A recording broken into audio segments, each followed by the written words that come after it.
Le journal du Salon de la Radio avec la Fabrica News.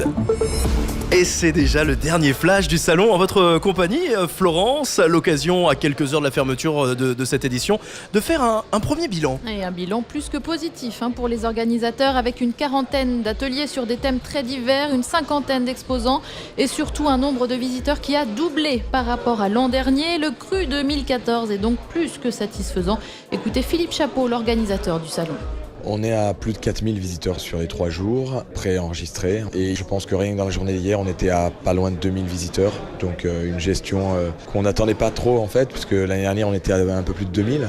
Après, c'est les exposants qui nous diront si c'était véritablement intéressant pour eux, parce que la quantité, c'est une chose, mais c'est surtout la qualité. C'est-à-dire il faut vraiment que les visiteurs aussi aient un intérêt à acheter le matériel ou s'intéresser vraiment à ça, et que derrière, ça génère du business pour les exposants, parce que c'est quand même les exposants qui font que le salon peut exister, puisqu'on ne fait pas payer l'entrée.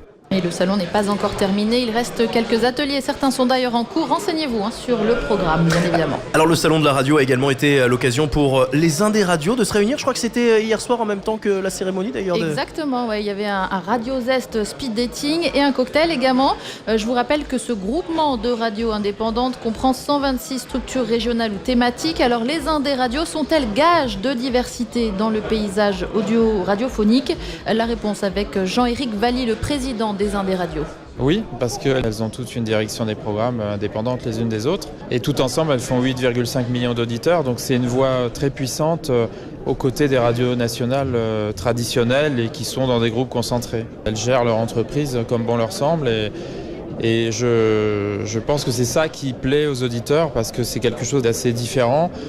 On n'est pas dans l'uniformité, même si ce sont des radios qui utilisent des techniques, des méthodes, des équipements qui sont ceux de la radio, bien sûr. On n'a pas de compte à rendre à des capitalistes ou à des actionnaires ou à des industries qui ne font pas de médias à la base, mais qui exploitent les médias pour orienter l'opinion publique dans le sens de leurs intérêts. Donc c'est une dimension tout à fait fondamentale.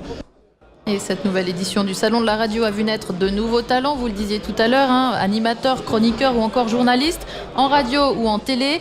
Des talents qui, comme le disait Jean-Luc Reichmann, le président du jury, ne sont pas si novices que ça, ils ont tout l'air de professionnels. Bon, voilà. On en a parlé tout au long de cette heure dans Génération Jeune Talent. Vous avez entendu toutes les réactions et notamment de Jean-Luc Reichmann, le président du jury. Eh bien, nous, on se donne rendez-vous l'année prochaine. Ça y est, c'est terminé pour une nouvelle édition info du Salon de la Radio. C'était le journal du Salon de la Radio avec la Fabrica News. La Fabrica News est la première agence de presse totalement personnalisable, totalement configurable. Une équipe dédiée à votre radio. Une banque d'infos sur mesure, disponible en temps réel sur serveur sécurisé. Une offre coaching pour votre rédaction. Plus d'infos sur lafabricanews.com.